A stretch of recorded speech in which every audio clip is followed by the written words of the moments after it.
Hey guys, welcome to Wrestling Days and welcome to some really interesting news. I saw this in The Mirror in the UK and it is a list of all the base salaries for all of the WWE superstars. It's absolutely fascinating. This is how much money they make without, personal appearances or merchandise or other things put on top. So yeah, this is kind of how much they're guaranteed to take home. And some of this is very, very interesting. I'll put all of it in the description so you can have a look in the description below. But I thought what we would have a look at in this video is the top 10 men, the top 10 women, and then just 5 interesting facts that I found looking at all of this information. So let's get straight to the list. I can tell you that the top 10 highest earning male wrestlers are at number 10, Dean Ambrose, who takes home a base salary of $2 million a year. Number 9, The Undertaker, $2.5 million a year. Number 8, Triple H, who also takes home that amount. Number 7, The Miz, who again, $2.5 million a year. Number 6, Seth Rollins, $3 million a year.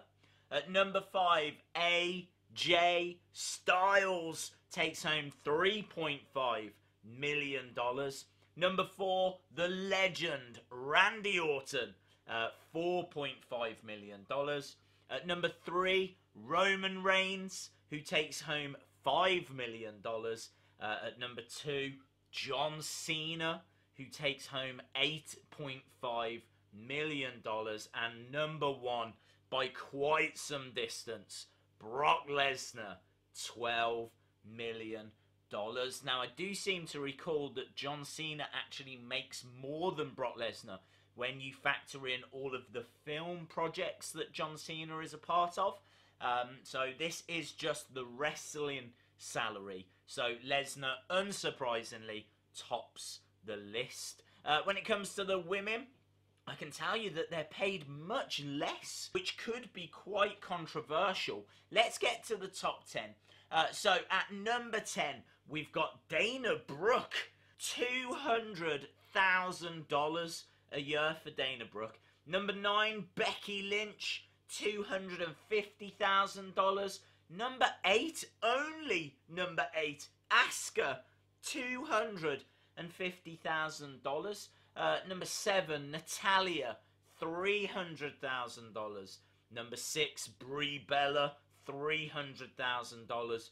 Number 5, Mickie James, $300,000. Number 4, Alexa Bliss, $350,000. Number 3, you got Nikki Bella, $350,000. Number 2, Charlotte Flair, $550,000. And number 1, Ronda Rousey, $1.5 million. No surprise that Ronda Rousey is at the top of the women's highest earners. But what is a surprise is that there are like 16 or so men that earn $1 million or more, yet there is only one woman that earns that, and she was only recently brought in from the UFC, and that is Rowdy Ronda Rousey.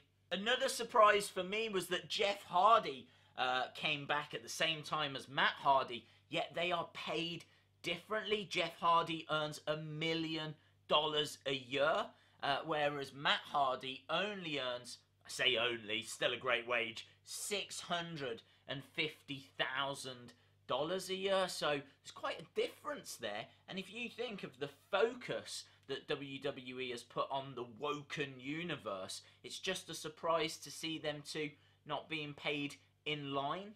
The big shock for me, though, absolutely huge, Braun Strowman does not earn anywhere near what the high earners are taking home. He only earns $300,000 a year.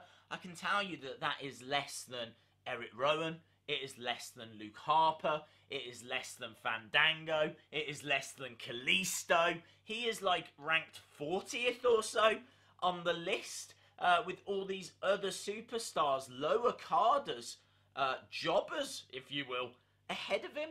I think there's much to be said with how long you're actually with the company. Obviously, Braun Strowman's been with WWE a while now, but certainly not as long as Luke Harper or Eric Rowan, which is maybe why they earn a little bit more. But his contract absolutely needs to be improved.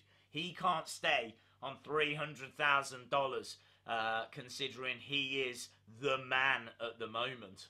Another surprise was Asuka, absolutely dominant, yet she only earns the same amount as Curtis Axel, which is incredible if you think of how hard they've pushed Asuka. I would imagine she will get a hefty pay increase sometime very soon. The other shock, Carmella, the current reigning SmackDown Live Women's Champion, earns less, substantially less, than Mike Kanellis. Mike Kanellis is apparently taking home $200,000 a year, whereas Carmella's only taking home $120,000 a year.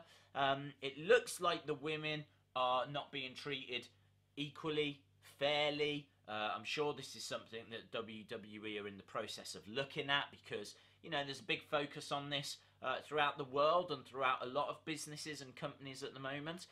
So I'm sure that it will be addressed, but it's just quite shocking to see these numbers and the difference in how the superstars are being paid. There's some superstars there that definitely deserve pay increases.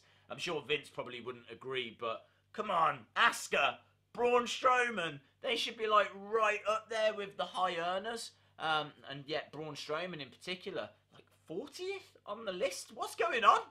I appreciate it's hard to have a great deal of sympathy because the money here is staggering, like, you know, but they do work hard for it, having to travel around the world, constantly travelling, constantly putting their bodies on the line. You know, the mental strain, the physical strain, the demands are great, and so they definitely deserve to be compensated for all of that with a very good wage. So I don't begrudge it them, but as I said, it is a very interesting read, and I'll put it all in the description below. I'd love to know your thoughts in the comments below as well. What do you think about the highest earners, about the fact that women are so far behind the men, about the fact that Braun Strowman is paid less than Fandango? What's that all about? Although I do love Fandango, so it's fine. Awesome, guys. Thanks a lot for watching, and hopefully see you again next time. Bye for now.